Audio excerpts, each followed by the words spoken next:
Battle through the heavens के इस latest episode के अंदर एक बार फिर से आपका स्वागत है।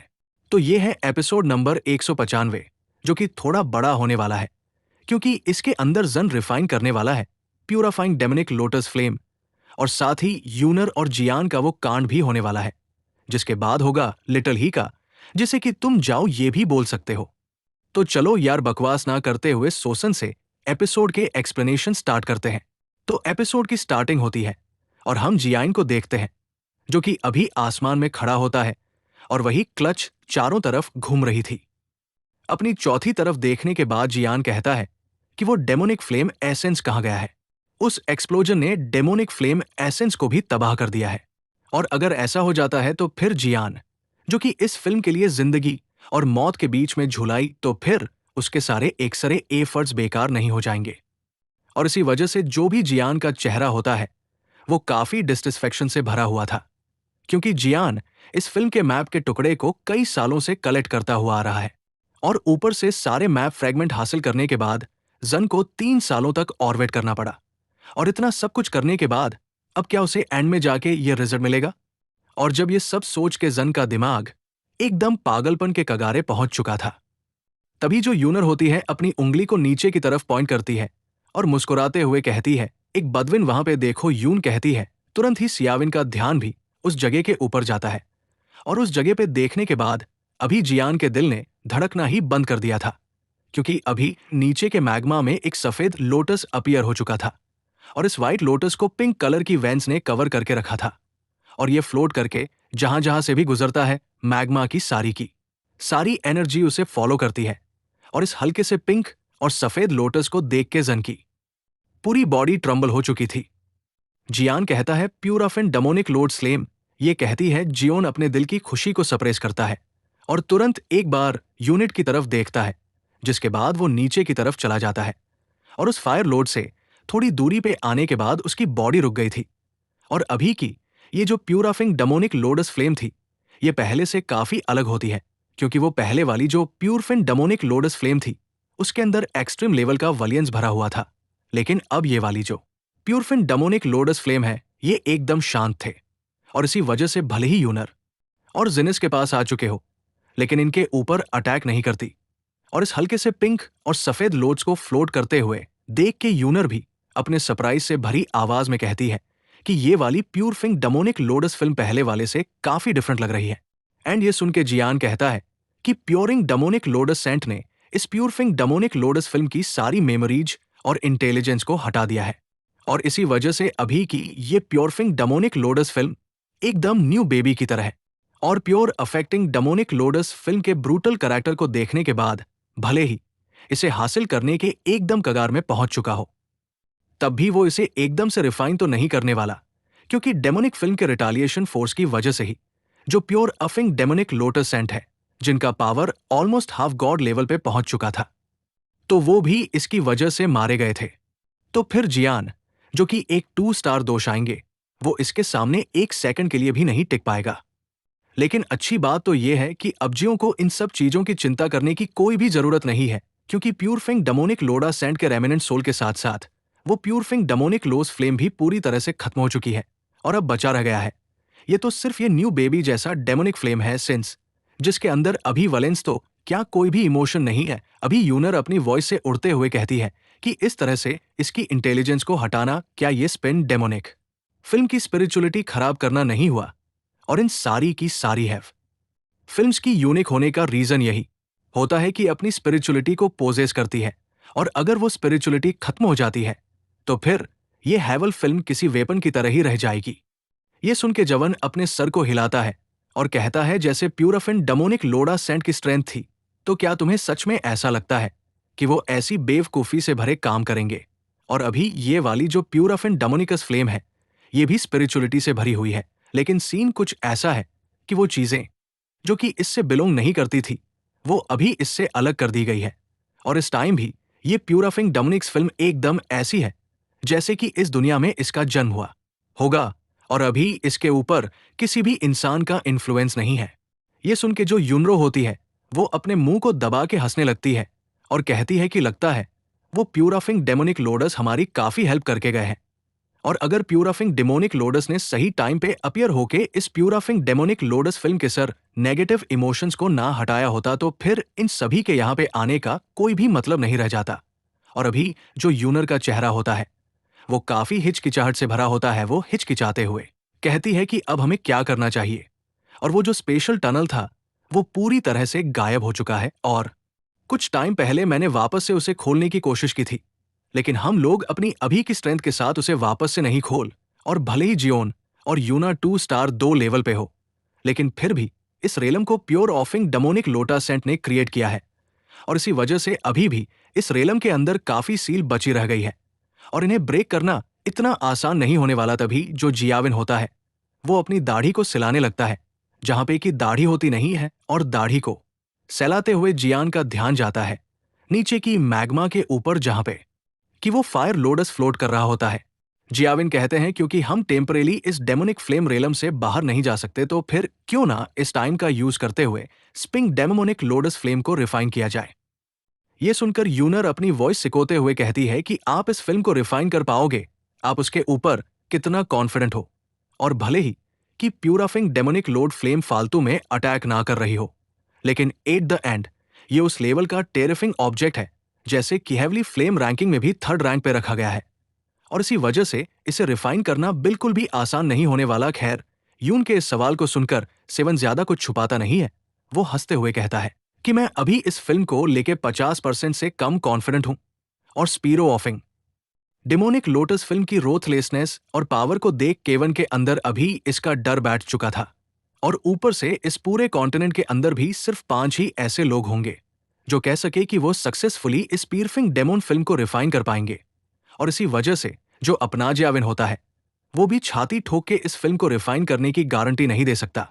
और जियाविन के सफल होने के इतने कम चांसेस के सुन के जो यूनर होते हैं उसके चेहरा एकदम चिंता से भर जाता है। जियाविन मुस्कुराते हुए कहता है कि अब हमारे पास कोई और रास्ता भी नहीं है, और अगर हम इस डेमोनिक फ्लेम मैसेज को बाहर ले जाते हैं तो फिर इससे काफी लोग अट्रैक्ट हो जाएंगे। और उस टाइम पे अगर मैं तुम्हारे साथ गोकुलन के अंदर भी छुपता हूं तब भी मेरी जो स्काईमेंशन अलायंस है उसके ऊपर एक बहुत बड़ा पार टूट पड़ेगा। प्यूरफिंग डेमोनिक लोटस फिल्म रेलम को प्यूरफिंग डेमोनिक रोड सेंट ने पर्सनली क्रिएट किया है। और मुझे लगता है कि इस रेलम के अंदर घुसना तुम्हारे फादर के लिए भी आसान नहीं है, वरना वो पहले से इस डेमोनिक फिल्म रेलम के अंदर एंटर करके इस प्यूरफिंग डेमोनिक लोड फिल्म को ले गए होते। और इसी वजह से जब तक हम इस रेलम के अंदर बने रहते हैं तब तक हम एकदम सेफ हैं। और ऊपर से जब मैं इस फिल्म को यहाँ पे रिफाइन कर रहा होगा तो मुझे यहाँ पे कोई भी डिस्टर्ब करने वाला नहीं होगा। लेकिन अगर हम लंबे समय तक यहीं पे बने रहते हैं और बाहर नहीं जाते तो फिर भाई लोगों को ऐसा लगेगा जैसे कि हमारे साथ कोई एक्सीडेंट हो गया है। लेकिन तुम बिल्कुल भी चिंता मत करो, तो इससे हमारी काफी चिंता कम हो जाएगी क्योंकि मेरे और जिया के बीच में ड्रैगन सील का कनेक्शन है। और इसी वजह से टीचर और बाकी सभी लोग मेरी चिंता नहीं करने वाले। और जियावन के इन शब्दों को सुनकर जो यूनर होती है वो काफी टाइम तक सोचती रहती है, लेकिन एंड में जाके उन्हें सर को हिला देती है क्योंकि अभी जवन जो भी कह रहा होता है वो एकदम रीजनेबल बात है। और अभी इस एंट्रोप्लान के अंदर ऐसे बहुत सारे लोग हैं जो कि इस डिमोनिक फ्लेम के ऊपर अपनी नजरें गड़ा के बैठे हैं। और अगर उन सभी को पता चल जाता है कि डेमोनिक फ्लेम एसेंस बाहर आ चुका है तो वो सभी लोग इसके पीछे हाथ धो के पड़ जाएंगे, जिसके बाद गोकुलन के पास भी वो पावर नहीं होगी जो कि इन सभी लोगों को रोक पाए। और इसका सीधा मतलब ये होगा कि वो एक्सपर्ट्स बिना किसी परवाह के सीधा जियान के ऊपर अटैक करेंगे। और उस टाइम पे सच में जियान की जान के ऊपर बनाएगी।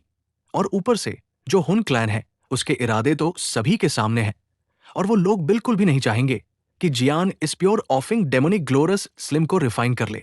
यूनर अपनी आंखों को रोल करते हुए कहती है कि अगर ऐसी बात है तो फिर बिग बता जनाब कब एक्शन लेने वाले हो। ये सुन के सेवन मुस्कुराते हुए अपने सर को हिलाते हैं, हंसते हुए कहता है कि इसे रिफाइन करने की इतनी जल्दी नहीं है क्योंकि हमारे पास अभी काफी टाइम है। और ऊपर से इस प्यूरोफिंग डेमोनिक लोटस फ्रेम को रिफाइन करना सिंपल मैटर तो बिल्कुल भी नहीं होने वाला। और इसी वजह से मुझे कुछ चीजों का प्रिपेयर करना होगा। और ये कहते ही सेवन के आगे वापस से उस फायर लोटस के ऊपर जाती है जो कि अभी मैग्मा के ऊपर फ्लोट कर रहा था। और भले ही सेवन को स्टार्टिंग में ऐसा लगा था कि दूसरे क्लास में एंटर करने के बाद उसके लिए इस प्यूरफिंग डेमोनिकस फिल्म को रिफाइन करने में कोई भी परेशानी नहीं होने वाली लेकिन पिछले कुछ टेराफाइंग बैटल्स को देखने के बाद जियान को समझ जा चुका था कि उसे कुछ तैयारी करने की जरूरत है, वरना एंड में जाके कौन रिफाइन होने वाले हैं उसके ऊपर एक बहुत बड़ा विवाद खड़ा हो जाएगा। और अभी इस डिमोनिक फ्लेम रेलम के आसमान में जो डिस्टॉर्शन हो रहे थे वो भी पूरी तरह से गायब हो चुके थे और चारों तरफ फैला हुआ और टेरिफिंग टेम्परेचर भी अभी शांत हो चुका था। और अभी नीचे के मेघमों में जो बुलबुले उड़ रहे होते हैं वो भी इस टाइम पे फ्रीज हो चुके थे और कई सफेद चट्टान वहां पे दिखाई देने लगे थे। खैर तभी सीन चेंज होता है और हम देखते हैं डेमोनिक फिल्म वनम के बाहर का सीन। और अभी आसमान में काफी सारे लोग सस्पेंडेड होते हैं और इन सभी खोब्स भरी आंखें देख रही होती है उस स्पेशल टनल को। और स्पेशल टनल के गायब होने के बाद ये सभी लोग मेगा वर्ल्ड से अपने कांटेक्ट को हो चुके हैं। और उसके बाद चाहे किसी ने भी किसी भी टेक्निक का यूज क्यों ना किया हो, लेकिन इनमें से कोई भी उस डिमोनिक फ्लेम नीलम को नहीं खोल पाया। और अभी आसमान में खड़े हुए एंसेस्टर हुआ बड़े ही गंभीर तरीके से सामने के सीन को देख रहे होते हैं। और जब से वो बाहर आए हैं तब से आसमान में कोई भी एक्टिविटी नहीं हुई। एंसेस्टर हुआ कहते हैं कि जियान और यूनर अभी भी डिमोन क्लेम नीलम के अंदर क्यों है। और अभी साइड में खड़े हुए एल्डर नाई के परेशान आके भी आसमान को देख रही होती है और वह उनके माथे से जो पसीना आ रहा होता है वो रुकने का नाम नहीं ले रहा होता है, क्योंकि जो यूनर है वो गोकुलन के लिए बहुत ही ज्यादा इंट है। और अगर वो यूनर को खो देते हैं तो फिर उन्हें गोकुलन में वापस लौटने के बाद एक बहुत हैवी पनिशमेंट का सामना करना पड़ सकता है। तभी गोचिंग यंग थोड़ा हेल्पलेस फील करते हुए कहते हैं कि एल्डर आप अपने आप को ब्लेम मत करो और यूनर जानबूझ के जियान के साथ रह गई है। और उस टाइम पे अगर आप कुछ रिएक्ट भी करते तब भी आप यूनर को नहीं रोक पाते। और गोचिंग यंग ने भी ये एक्सपेक्ट नहीं किया होता कि यूनर इतने बड़े रिस्क को लेके जियान के साथ इस डिमोनिक फ्लेम विलम के अंदर ही रह जाएगी। कोचिंग यांग कहता है कि जियान की किस्मत कुछ ज्यादा ही अच्छी है, यूनर को कुछ भी नहीं होने वाला। ये सुन के अल्गोनाई अपने दांतों को पीसते हुए कहते हैं अगर कुछ हो गया तो फिर एंड यहां तक कि अल्डरगुन नाई जैसे पावरफुल एक्सपर्ट भी डेमोनिक फ्लेम रीलम के अंदर लंबे टाइम तक नहीं रह सकते। तो फिर ये नेचुरल सी बात है कि उन्हें जियोन और यूनर के ऊपर भरोसा नहीं हो रहा होता इस डेमोनिक फ्लेम रीलम के अंदर लंबे टाइम तक सरवाइव कर पाएंगे। यार तभी साइड में खड़े हुए मास्टर येलो भी थोड़ा हेल्पलेस फील करते हुए कहते हैं कि चलो यहीं पे वेट किया जाए। और अभी उनका कुछ भी कहना बेकार ही होगा, क्योंकि डेमोनिक फ्लेम रीलम के दरवाजे बंद हो चुके हैं और इसी वजह से अब कोई भी इसके अंदर एंटर नहीं कर पा रहा है। तो अब उनके पास इंतजार करने के अलावा कोई और ऑप्शन ही नहीं है।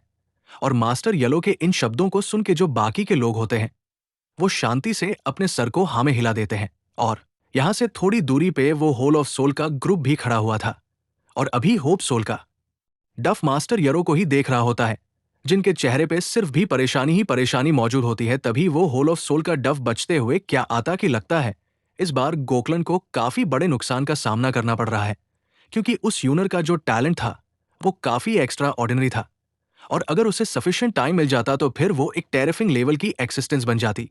और भले ही इस बार हम लोग प्यूरफिंग डेमोनिक लो स्लेम हासिल ना कर पाए हो, लेकिन कम से कम हमारे सर के ऊपर मंडरा रहा है। ये दोनों खतरे तो खत्म हो चुके हैं। ये सुन के वो होप सोल का चीफ उनमें से अपनी वॉइस रिकॉर्ड लेता है। वो कहता है बकवास ना कर, वो सन कुछ ज्यादा ही चालाक खोपड़ी है और ऊपर से उसके पास पीफेंग डेमोनिक लोटा के रेमिनेंट सोल भी है। और इसी वजह से अभी डेमोनिक फ्रेम रियलम के अंदर क्या हो रहा होगा उसके बारे में कुछ कहा नहीं जा सकता। ये सुन के साइड में खड़ा हुआ ओन फेंग कहता है कि जैन के पास ट्रिक्स की कोई भी कमी नहीं है और इसी वजह से मुझे नहीं लगता कि वो लौंडा इतनी जल्दी टपक जाएगा। ये सुन के वो जो बुढ़ा हुनू होता है उसकी आंखें चमकने लगती है और वो अपनी डीप आवाज में कहता है कि हम लोगों को यहीं पर रुक के थोड़ा टाइम तक वेट करना चाहिए और मैं भी ये देखना चाहता हूं क्या करेगा और वो बच्चे क्या कर पाते हैं। बुढ़े अनमुख के इन शब्दों को सुन के वो तीनों लोग अपने सर को हाँ में हिला देते हैं। और भले ही डिमोनिक फ्लेम रेलम बंद ही क्यों ना हो चुका हो, लेकिन फिर भी यहां पे आए लोग तुरंत ही वापस नहीं लौटते। ये सभी लोग आसमान में खड़े हुए चुपचाप से वेट करते रहते हैं और कोई भी इस चीज को मानने के लिए तैयार ही नहीं था कि लोग ये जो ट्रिप है ये एकदम बेकार है। इसी वजह से ये सभी लोग यहां पे रुके किसी अनएक्सपेक्टेड चेंज का वेट कर रहे थे। और जब सभी लोग इस तरह से वेट कर रहे होते हैं तो 7 दिन गुजर जाते हैं, लेकिन इन 7 दिनों के दौरान यहां पे कोई भी एक्टिविटी नहीं होती और नहीं यहां पे कोई भी किसी तरह की हीट सेंस कर पाता है। इसी वजह से रही थी।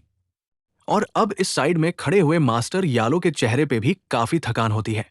और जैसे ही मास्टर यालो कुछ बोलने वाले होते हैं, तभी उनके सामने का जो स्पेस होता है वो फ्लक्चुएट होता है और वहां पे अपनी ड्रैगन एयर पर जिया पीयर होती है। तभी जिया कहती है कि मैं अभी डेमोनिक फ्लेम को नहीं ढूंढ पा रही हूं और लगता है कि इस रेलम के अंदर इस सील को प्लेस किया गया है जिसे कि मैं भी डिटेक्ट नहीं कर सकती। और जिया के इन शब्दों को सुन के मास्टर येलो ग्रुप के जो हाव भाव होते हैं वो और भी डार्क हो जाते हैं। ये देख के जो जिया होती है अपने एक हाथ को आगे बढ़ाती है जिसके ऊपर उसके ड्रैगन सील मौजूद थी। जिया कहती है लेकिन जो जियाव्यान है वो एकदम ठीक होगा, क्योंकि अगर उसे कुछ हो जाता तो फिर ये ड्रैगन सील अपने आप ही डिस्पियर हो जाती। ये कहने के बाद जिया का ध्यान जाता है एल्डर गुनाई के ऊपर और वो कहती है कि एल्डर आप भी ज्यादा परेशान मत हो। और जियान और एल्डर सिस्टर यूनर साथ में है और जिस तरह का जियान का कैरेक्टर है तो वो एल्डर सिस्टर यूनर को कुछ भी नहीं होने देगा। और अगर सच में उन्हें कुछ हो जाता है तो फिर जो जियान है वो एकदम पगला जाएगा। और अगर ऐसा होता तो फिर मेरी ये ड्रैगन सील कोई ना कोई फ्लक्चुएशन जरूर एमिट करती। और जिया के इन शब्दों को सुन के ऐसे लगते हैं जैसे कि एल्डर गुनाई के चेहरे पे लाइफ वापस आ गई हो। वो अपने सर को ऊपर उठाते हैं और टीचर या को देखते हुए कहते हैं कि भले ही बात कुछ भी क्यों ना हो, लेकिन ये मैटर पहले से ही हो चुका है और इसी वजह से मुझे जल्द से जल्द वापस लॉर्ड के क्लैन में रिपोर्ट करना होगा। ये सुन के मास्टर या लोग कहते हैं कि आप बिल्कुल भी चिंता मत करो, मैं इस जगह को मॉनिटर करने के लिए कुछ लोगों को भेज दूंगा और अगर यहाँ पे कोई भी एक्टिविटी होती है तो फिर उसकी कब सबसे पहले गोकुल नहीं पहुंचेगी। ये सुन के जो एल्डर गुनाए होते हैं वो अपने दोनों हाथों को मास्टर या के सामने कब कर लेते हैं और कहते हैं कि अगर ऐसी बात है तो फिर मैं आपका धन्यवाद करता हूं। और ये कहते ही वो नॉर्दर्न आसमान की तरफ शूट हो जाते हैं और जो गोचिंग यांग होता है वो तेजी से एल्डर नई को फॉलो करने लगा था।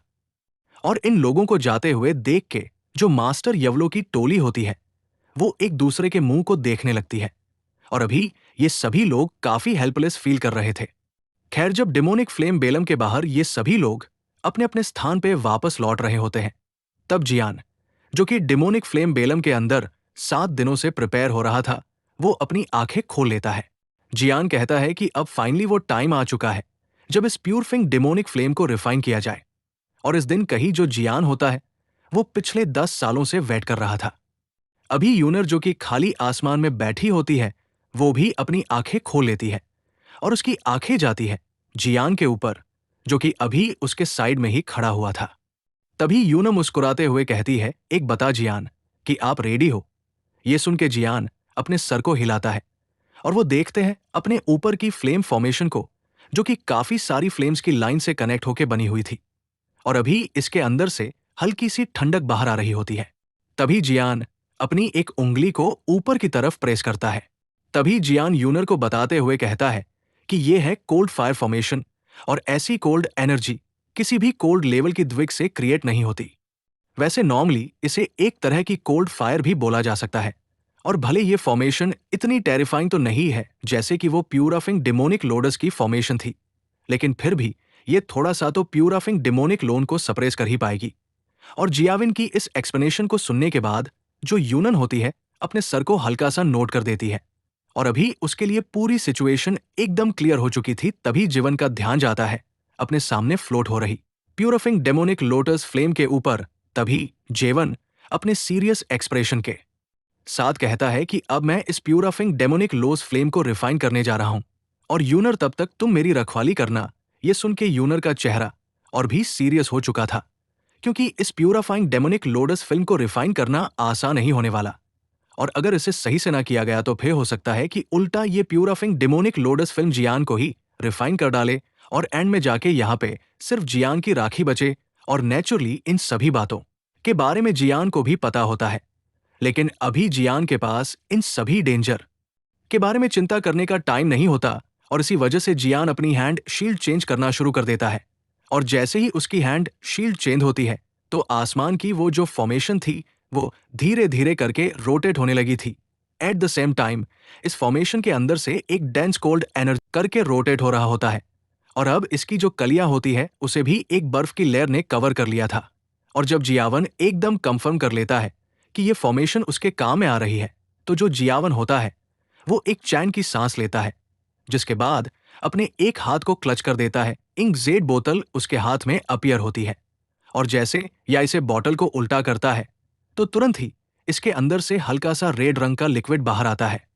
और ये जो रेड कलर का लिक्विड होता है, ये तुरंत ही डेमोनिक फ्लेम लोटस के ऊपर जाके गिरता है, और इस रेड रैंक के लिक्विड को ड्रंकन डीमन सलाइवा बोला जाता है। और ये एक बहुत ही इंटेंस लेवल की नमी के इफेक्ट को पोजेस करता है, यानी कि ये किसी भी चीज को एकदम सुन कर सकता है। लेकिन जियावन ये उम्मीद नहीं करता कि ये drunken demon saliva purifying demonic lotus flame को पूरी तरह से सुनकर देगा। जियाविन तो बस इसके मेडिसिनल इफेक्ट्स का फायदा उठा के इस प्यूराफिंग डेमोनिक लोटस फ्लेम को आलसी बनाना चाहता है, जिससे कि उस प्यूराफिंग डेमोनिक लोटस फ्लेम की स्ट्रेंथ थोड़ी कम हो जाएगी और जियान का जो रिफाइनमेंट इफेक्ट है वो थोड़ा बढ़ जाएगा। यार, जैसे ही ये drunken demon sly fire lotus के ऊपर गिरता है तो वो तुरंत ही फैलने लगता है, और अभी उसकी जो बड़ी बड़ी कलियां होती है वो काफी लेजी हो चुकी थी। और भले ही अभी की डिमोनिक फ्लेम के पास अपनी स्पिरिचुअलिटी मौजूद हो, लेकिन इसे ट्रू इंटेलिजेंस नहीं बोला जा सकता। और अगर इसे पहले की तरह एकदम इंटेलिजेंट प्यूरफिंग डेमोनिक लोरस फ्लेम बनना है तो इसे इंसानों के कांटेक्ट में आना होगा। लेकिन सीन कुछ ऐसा है कि जियान के पास अभी स्ट्राइक करने का सबसे अच्छा मौका है। कैरिस ड्रिंकन डीमन सलाइवा का यूज करने के बाद जियान नहीं रुकता। वो तुरंत ही अपनी स्टोरी रिंग से मेडिसिनल पिल को बाहर निकालता है, और ये जो मेडिसिनल पिल होती है इसके अंदर से हड्डियों को भी कपा देने वाली कोल्ड बाहर आ रही थी। और ये मेडिसिनल पिल कोई और नहीं बल्कि वही नई येलो स्प्रिंग पिल होती है, जिसे कि जियामिन ने पहले से ही प्रिपेयर करके रखा था। खैर, तभी इस यहाँ पे इस नाइनिंग येलो स्प्रिंग पिल को पकड़ के इसे फ्लिक करता है। ये तुरंत ही सामने की तरफ शॉर्ट हो जाती है, और जैसे ही ये पिल उस डेमोनिक फ्लेम के कांटेक्ट में आती है तो तुरंत इसने उस डेमोनिक फ्लेम लोटस के ऊपर एक बर्फ की लेयर को बना लिया था। लेकिन जैसे ही ये बर्फ की लेयर अपीयर होती है, तुरंत ही डेमोनिक फ्लेम के अंदर का वो टेरिफाइंग टेम्परेचर जैसे वेपराइज कर देता है। और अभी प्यूराफिंग डेमोनिक लोटस फ्लेम के अंदर से लगातार सिजलिंग साउंड बाहर आ रहे होते हैं, और साथ ही बाहर आ रहा था वो जलता हुआ व्हाइट फोग। इस सीन को देख के आसमान में खड़ा हुआ जियान एक गहरी सांस लेता है। वो तुरंत ही पीछे मुड़ के यूना की तरफ नोट कर देता है, जिसके बाद वो अपने मुंडे को घुमाते हैं। तुरंत ही फ्लैश के अंदर डेमोनिक फ्लेम के सामने अपीयर हो गया था, और इस पिंक फ्लेम के क्लस्टर को देख के जियान की आंखें भी एकदम चमकने लगती है, क्योंकि यही ट्रू डेमोनिक फ्लेम एसेंस है। और भले ही ये भी पिंक फ्लेम क्लस्टर का साइज काफी छोटा हो, लेकिन किसी की भी इसे हल्के में लेने की हिम्मत नहीं होगी, क्योंकि इस छोटे से क्लस्टर की इतनी टेरिफाइंग स्ट्रेंथ है। क्योंकि अगर ये गलती से भी एक 6 स्टार दोष की बॉडी के अंदर चला जाता है, ये तो फिर उसका भी नाम निशान नहीं बचने वाला। और इसी वजह से इसकी फाइटिंग स्ट्रेंथ के ऊपर कोई भी सवाल खड़ा नहीं करने वाला। और अभी जो अपना जियान होता है वो बड़े ध्यान से इस हेवली फ्लेम क्लस्टर को देखता रहता है, और इसे देखने के वजह से उसकी बॉडी के अंदर की जो सारी हेवली फ्लेम्स होती है वो भी खतरनाक तरीके से सर्कुलेट होने लगी थी। और एंड में जाके ये सारी की सारी हेवली फ्लेम्स मिलके जिनकी पूरी बॉडी को कवर कर लेती है। लेकिन सीन कुछ ऐसा होता है कि जन की न्यू हेवली फ्लेम, जो कि 5 तरह की हेवली फ्लेम के मर्ज से बनी हुई थी, ये अभी जन के बॉडी के ऊपर काफी सेलेक्सी लग रही होती है। और अभी सामने की प्यूराफिंग डेमोनिक लोटस फ्लेम के सामने जन की न्यू हेवली फ्लेम काफी डम लग रही थी, क्योंकि हेवली फ्लेम रैंक में जो टॉप 3 रैंक की हेवली फ्लेम है उन्हें सारी हेवली फ्लेम्स का राजा बोला जा सकता है। और जब कोई भी हेवली फ्लेम इन तीनों हेवली फ्लेम के सामने आएगी तो अपनी स्ट्रेंथ को खो बैठेगी। और भले ही जन के बॉडी के अंदर मौजूद heavily flame multiple heavily flames का मर्जर हो, लेकिन इस फिल्म के लिए भी प्यूरिफिंग डिमोरी ग्लूटस फ्लेम से फाइट करना इम्पॉसिबल है। लेकिन अभी सियान के पास इतना टाइम नहीं होता कि वो अपनी बॉडी के ऊपर डिमोरी अपनी हेवली फ्लेम को भी देख सके। और यूनर की आंखों के सामने सियान अपने पकपाते हुए हाथों को आगे बढ़ा देता है, और ये हाथ उस डिमोनिक फ्लेम लोटस के पास पहुंचते हैं, जिसके बाद ये उस पिंक फ्लेम के क्लस्टर को पकड़ लेते हैं। लेकिन जैसे ही जियान के हाथ उस पिंक फ्लेम के क्लस्टर को पकड़ते हैं, तुरंत एक बैंग साउंड के साथ वो पिंक फिल्म क्लस्टर होते हुए फैलने लगता है। और ये तुरंत ऐसी फेयर फ्लेम में बदल गया था जिसने किसी की पूरी बॉडी को ही रैप कर लिया था। और इसके अंदर का जो टेम्परेचर होता है उतने ज्यादा भयानक होता है कि इसकी वजह से आसमान के भी रंग बदल जाते हैं। और अचानक से वेस्ट चेंज को देख के जो यूनर थी वो भी एकदम चौक में जा चुकी थी और वो तुरंत ही अपनी जगह से खड़ी हो चुकी थी और अभी सामने के पिंक फ्लेम क्लस्टर को देखा ही उसके आगे काफी चिंता से भर चुकी थी। और अभी इस बर हो रही फ्लेम के अंदर खड़ा हुआ जियान ऐसे दर्द को फील कर रहा होता है जैसे कि उसके दिल के ऊपर कोई छुरियां चला रहा हो। और इसी वजह से जो जियान होता है वो एकदम पागलों की तरह अपनी बॉडी के हेवली फ्लेम को सर्कुलेट करने की कोशिश करता है जिससे कि प्योर ऑफेंट डिमोनिक रोड फिल्म के टेम्परेचर को थोड़ा कम किया जा सके। और भले ही जियान ने कितनी भी प्रिपरेशन क्यों ना की हो, लेकिन अभी जियान सेंस कर पा रहा था कि ये है फिल्म जो कि है फिल्म रैंकिंग में 3rd रैंक पे रखी जाती है, वो आखिरकार कितनी ज्यादा टेरिफाइंग है। और ऐसे भयानक पेन को फील करके जो जियान होता है वो भी गहरी गहरी सांसें ले रहा था और इस इंटेंस पेन की वजह से उसकी बॉडी से उसका ब्लड भी बाहर आ रहा होता है। लेकिन जैसे ही ये ब्लड बाहर आता ही तुरंत ही फ्रीज होके जियोन की बॉडी के ऊपर ही चिपक जाता है इस बर हो रही है फ्लेम की वजह से। अभी जन के पूरे बाल भी राख में बदल चुके थे, यानी कि हो चुका था एकदम टकला।